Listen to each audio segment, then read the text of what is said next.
tra l'altro è un sindaco che come molti altri ha a cuore tanti temi, tra cui la sicurezza. Io con lui ho girato un po' di servizi televisivi proprio sulla sicurezza anche a Treviso, su cui lui si è molto impegnato, come tantissimi appunto altri sindaci, e la sicurezza che è uno dei temi importanti per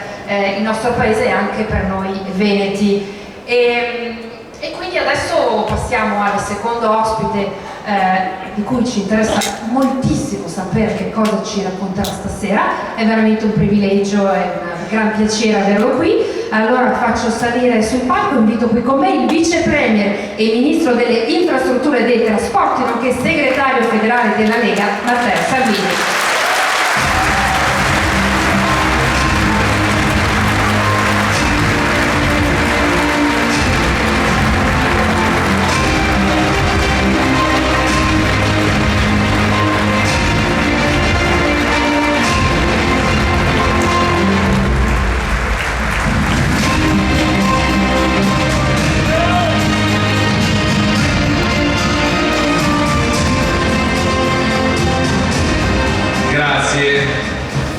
Permettetemi di dire che battaglia, che fatica, quanti giorni, quante sere, quanti tavoli, quante notti di trattativa,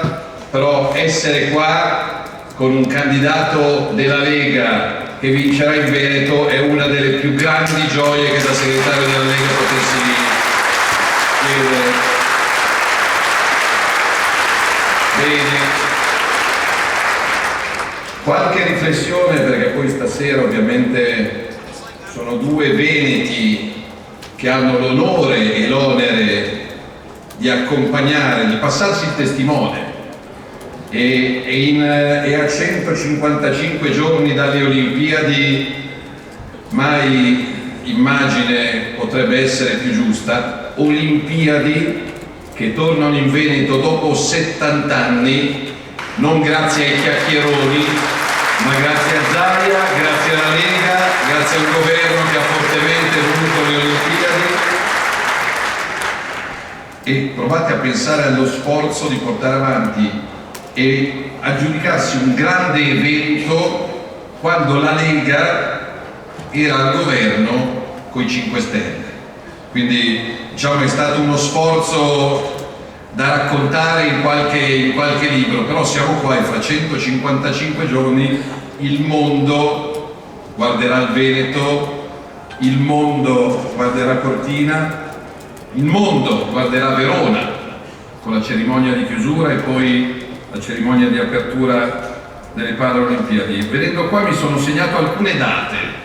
sullo smartphone. Data di prima elezione di Luca Zaia, presidente del Veneto, con oltre il 60% dei voti, se non ricordo male, marzo 2010, 15 anni. 15 anni del miglior governo regionale, non in Italia ma in Europa, mi permetto di dire,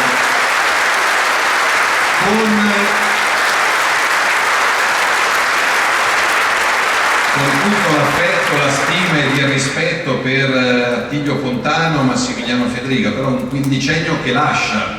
una traccia. Evidentemente poi non sarà semplice portare avanti questa buona amministrazione, però se uno semina bene poi chi arriva dopo raccoglie sicuramente dei buoni frutti. Io feci la prima tessera della Lega nel 90, a novembre del 90, e venne eletto consigliere comunale a Milano con Formentini, primo sindaco a proposito di sindaci della Lega, nel giugno del 93. Alberto Stefani, dicono gli annali, nasce il 16 novembre del 1992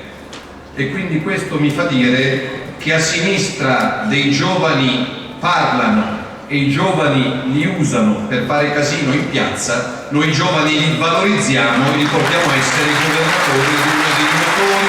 economici dell'Europa.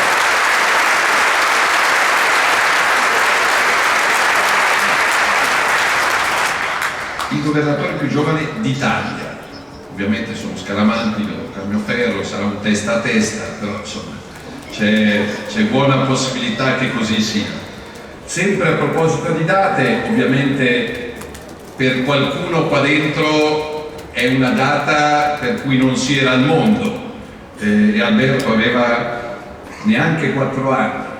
Per molti di noi è nel cuore, perché nella vita, in amore, in azienda, nello studio professionale, in politica, le radici sono fondamentali. Poi le radici evolvono, Il mondo degli anni '80 non è il mondo del 2025, c'era una moneta diversa, c'era un'Italia diversa, c'era un sistema economico diverso, una geopolitica diversa, però io di quel 15 settembre del 1996 porto un ricordo che è come se fosse ieri. Era Venezia, io non c'ero perché ero a Pavia, però vedo Giampaolo Gobbo e vedo qualcuno che c'era alla costruzione di quel sogno, che parlava di libertà, e se oggi l'autonomia è a portata di mano è grazie a chi quel sogno l'ha costruito e lo ha accompagnato e non ha mollato mai. Autonomia che grazie a Luca, che non ha mai mollato, ha stimolato, e grazie a Roberto Calderoli, perché se non la porta a casa Calderoli difficilmente la porterà a casa qualcun altro. Avrà le preintese firmate nelle prossime settimane, e la storia della Lega è una storia che ne scriva qualche giornalista distratto, di eccezionale coerenza. Io come Luca, come Alberto abbiamo fatto la tessera della Lega per i valori dell'autonomia, del federalismo, dell'identità, dei territori e di San Marco. Dopo 35 anni di battaglie, il 2025 si chiuderà con la firma delle prime storiche preintese per l'autonomia. Quindi dal Veneto a Roma e ritorno. Grazie a voi. 2 accenni, perché poi, ripeto, io stasera sono da segretario, portando a casa la candidatura, protagonista. Però da stasera sono militante fra i militanti, perché l'obiettivo umile, ne parlavo prima con Luca e con Alberto, a me basta ovviamente confermare la buona amministrazione, però l'obiettivo che da segretario non del partito ma del movimento, della famiglia, della comunità che è la Lega mi pongo il 24 novembre pomeriggio è che in Veneto la Lega sia umilmente, tranquillamente, gagliardamente, coraggiosamente primo partito del Veneto.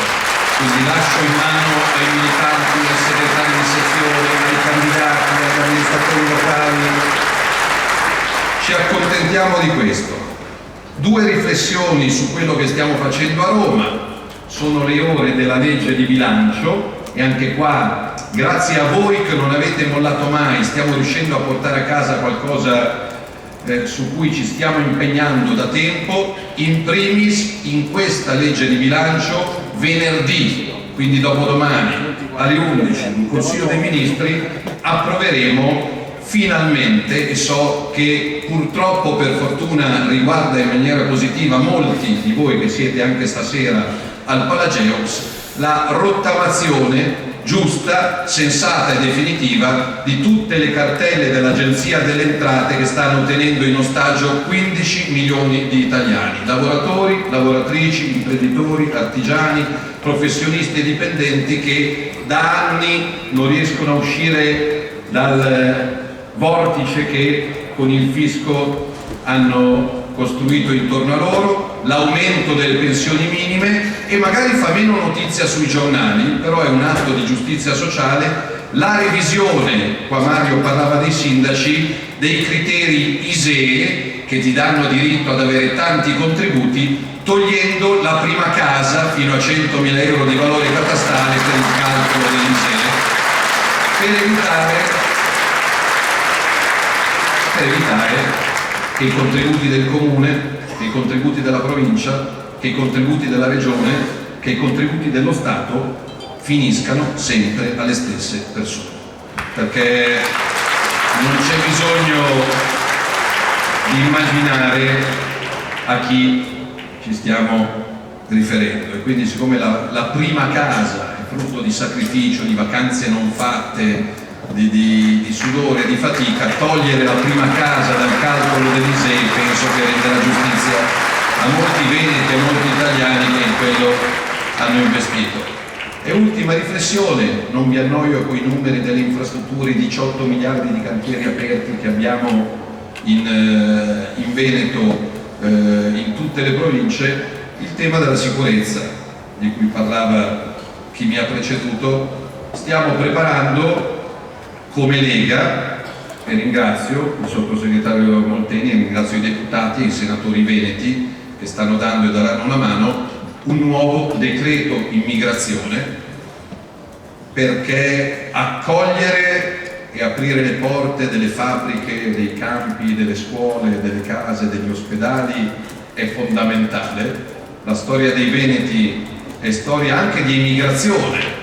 nel secolo scorso, che ne dica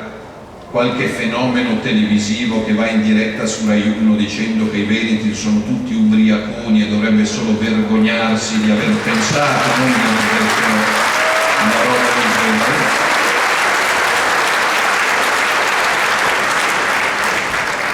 Probabilmente perché non ha mai messo piede, non ha mai lavorato un quarto d'ora in Veneto, però non voglio sprecare tempo per citare persone che non meritano neanche di essere menzionate. Però i veneti sono stati un popolo che ha emigrato nel mondo, è emigrato in Argentina, è emigrato in Brasile, in Svizzera, in Germania, in Belgio, però hanno sempre detto grazie, bussato alla porta, chiesto per favore e rispettato le leggi, gli usi, i costumi e le religioni dei popoli che ospitavano. L'impressione è in questo momento, insieme a tanti ragazzi e ragazze in gamba che arrivano da lontano e che lavorano come i nostri figli, però a Padova, a Treviso, a Venezia, a Vicenza, a Rovigo, a Belluno, a Verona, ci sia anche gente che non viene qua per portare un contributo, ma viene qua per imporsi. E quindi non è nostro diritto, ma è nostro dovere spalancare le porte del Veneto e dell'Italia per chi viene a costruirsi un futuro, una famiglia forte della sua cultura, della sua lingua e della sua religione, però sapendo che arriva in casa di qualcuno che ha qualche secolo di storia alle spalle. Ecco, il Veneto non potrà più essere il Bengodi per quelli che arrivano senza chiedere per favore, senza dire grazie e imponendo un modo di vivere che è incompatibile con i nostri valori, con i nostri diritti, con le nostre libertà. Quindi fa bene Alberto a connotarsi per la prosecuzione della buona amministrazione, anche se fa tremare le gambe a venire a fare il governatore dopo Luca Zaia. È complicato, quindi, però l'importante è la squadra. Ogni tanto negli anni hanno provato sui giornali a dipingere quello che non era. Quante volte, Luca, ci siamo messaggiati la mattina o la sera con questo articolo, questo retroscena, la Lega di qua e la Lega di là, Zaia, Salvini, Giorgetti, ci provano da 30 anni. Perché sanno che la Lega non ha un prezzo, la Lega non è in vendita, la Lega è un popolo, non è un partito. Poi per carità, nella storia vinci, perdi, arrivi in cima, cadi, ti rialzi, però essere un mercoledì sera di ottobre, e qua molti di voi oggi avranno avuto il vizio di andare a lavorare perché di redditi di cittadinanza qua in giro ne vedo pochi, per fortuna. E quindi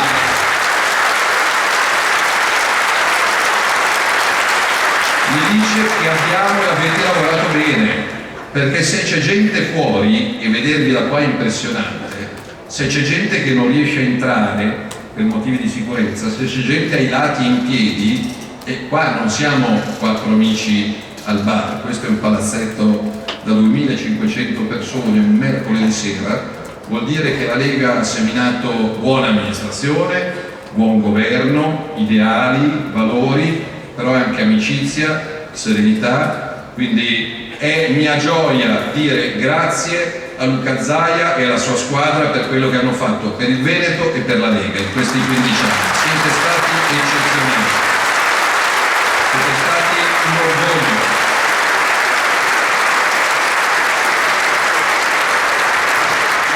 Ovviamente Luca penso che sia presto per dedicarsi alla pensione, quindi adesso lascio il microfono a lui e ringrazio da segretario la spina dorsale della Lega, che non ha mai mollato anche nei momenti difficili, perché se siamo qua, questo è un po' come un compleanno, a festeggiare i 15 anni di Luca e della sua squadra e a festeggiare i prossimi 10 anni di Alberto, e grazie a chi non ha mollato mai. Quindi grazie a voi militanti, grazie a voi segretari di sezione, grazie a voi assessori, sindaci, consiglieri comunali di maggioranza e di opposizione.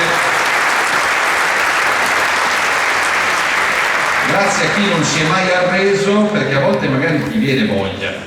di fermarti e di chiederti chi me lo fa fare. Vedo tanti leghisti veronesi, vedo Lorenzo Fontana ad esempio, avere un veneto che fa il presidente della Camera, la terza carica dello Stato, non era scontato, e non è scontato avere un veneto che è capo delegazione della Lega a Bruxelles al Parlamento europeo, non era e non è scontato, e quindi mi aspetto in questo mese il massimo, il massimo. Noi ci rivedremo, ci saremo, vota lo stesso giorno il Veneto, la Puglia e la Campania. Abbiamo avuto 3 elezioni regionali alle spalle, abbiamo 3 elezioni regionali davanti. Ho già in testa la modalità operativa elezioni politiche 2027 per riconfermare questo governo che dà stabilità, serietà, concretezza, con l'obiettivo di una Lega sempre più forte. E il risultato del Veneto potrà far bene anche a noi lombardi, ai piemontesi, ai friulani, agli emiliani, a tutti quanti. Quindi vi lascio un testimone pesante in mano, perché riconfermare una guida leghista della Regione Veneto non era scontato fino a pochi giorni fa, so che è una fiducia ben riposta. Quindi ringrazio chi è qua da militante, ringrazio anche chi è qua da curioso, perché con così tanta gente magari c'è qualcuno che vuole capire chissà cosa faranno Zaia e Stefani, quindi grazie, perché la Lega è una famiglia, le nostre porte sono aperte, le nostre sezioni sono sezioni di tutte, non sono del partito, e quindi ho preso molto volentieri l'aereo da Roma oggi pomeriggio, riprenderò molto volentieri l'aereo per Roma domani mattina per andare a difendere anche gli interessi dei veneti nella legge di bilancio, però ci tenevo a esserci per dirvi grazie. Grazie Luca, grazie Alberto, grazie alla Liga Veneta e grazie al Leone che è una